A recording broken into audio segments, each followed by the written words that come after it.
हमने पिछले चुनाव में जनता को जब हमने संकल्प पत्र जारी किया था तब ये कहा था कि हम गौ माता के लिए भी एम्बुलेंस सेवा प्रारंभ करेंगे। आज वो दिन आ गया है बहनों और भाइयों, आज वो दिन आ गया है जब एम्बुलेंस केवल इंसान के लिए नहीं होगी, गौ माता के लिए भी होगी और अन्य पशुओं का भी इलाज करना होगा।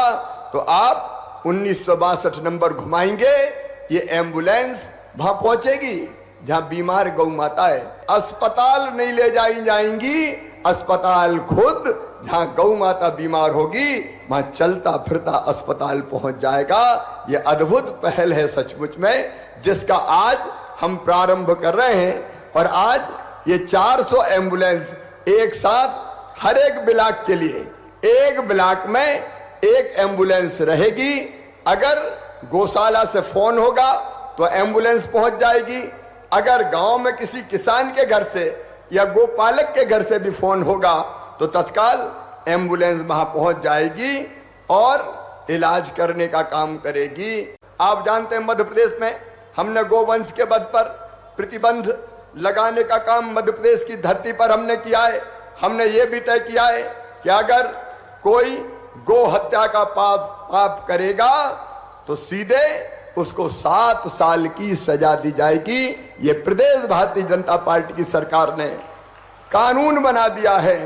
गोवंश पर पूर्ण प्रतिबंध और परिवहन के मामले में भी दोष सिद्ध होने पर कारावास। हमने पिछले चुनाव में जनता को जब हमने संकल्प पत्र जारी किया था तब ये कहा था कि हम गौ माता के लिए भी एम्बुलेंस सेवा प्रारंभ करेंगे। आज वो दिन आ गया है बहनों और भाइयों, आज वो दिन आ गया है जब एम्बुलेंस केवल इंसान के लिए नहीं होगी, गौ माता के लिए भी होगी और अन्य पशुओं का भी इलाज करना होगा। तो आप 1962 नंबर घुमाएंगे, ये एम्बुलेंस वहां पहुंचेगी जहां बीमार गौ माता है। अस्पताल नहीं ले जाएंगी, अस्पताल खुद जहां गौ माता बीमार होगी वहां चलता फिरता अस्पताल पहुंच जाएगा। ये अद्भुत पहल है सचमुच में, जिसका आज हम प्रारंभ कर रहे हैं। और आज ये 400 एम्बुलेंस एक साथ हर एक ब्लॉक के लिए, एक ब्लॉक में एक एम्बुलेंस रहेगी। अगर गौशाला से फोन होगा तो एम्बुलेंस पहुंच जाएगी। अगर गांव में किसी किसान के घर से या गोपालक के घर से भी फोन होगा तो तत्काल एम्बुलेंस वहां पहुंच जाएगी और इलाज करने का काम करेगी। आप जानते हैं मध्य प्रदेश में हमने गोवंश के वध पर प्रतिबंध लगाने का काम मध्य प्रदेश की धरती पर हमने किया है।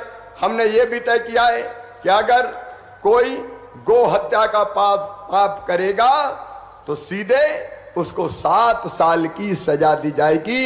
ये प्रदेश भारतीय जनता पार्टी की सरकार ने कानून बना दिया है।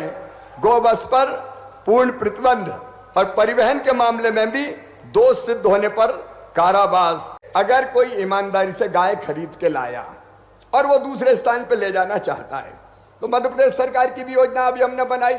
जो किसान प्राकृतिक खेती करेगा तो उसके लिए गाय जरूरी है, और गाय जरूरी है तो क्योंकि गोमूत्र चाहिए, गोबर चाहिए, उसी से घनामृत बनना है, उसी से जीवामृत बनना है। लेकिन गाय को पालने के लिए ऐसे किसान जो प्राकृतिक खेती करते हैं उनको 900 रुपया प्रति माह दिए जाएंगे गाय के पालन के लिए, ताकि वो गाय रख सके और गाय का पालन कर सके। ये काम अभी ऐसे 22,000 किसानों को इसी महीने में हम 900 रुपया की किस्त जारी कर रहे हैं। प्रति माह 900 रुपया हम देंगे ताकि गौ सेवा के काम में लगे। क्या अब हमने योजना बनाई कि जो हमारे आदिवासी भाई बहन भी आदिवासी क्षेत्रों में अगर गाय खरीदेंगे और गौ पालन का काम करेंगे तो 2 गाय देंगे और 90% सब्सिडी उनको देंगे।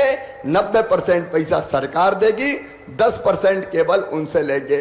बाकी जो है उनसे 75% सरकार देगी कुछ क्षेत्रों में गोपालन के लिए और 25% उनसे लेंगे।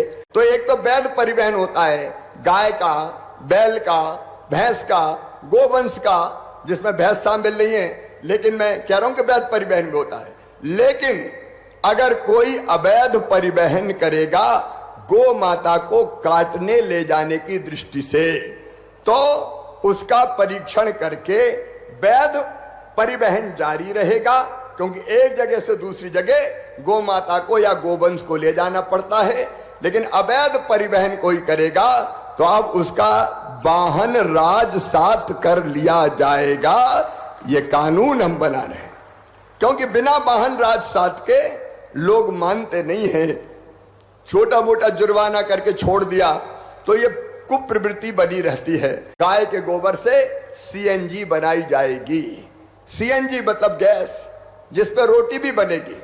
और जगह जगह हम गोवर्धन प्लांट लगाएंगे, जिससे गोबर खरीदेंगे और गोबर खरीद के उससे हम सीएनजी गैस भी बनाएंगे, जिसका उपयोग अनेकों है। आप जानते हैं, उसके विस्तार में जाने की जरूरत नहीं है।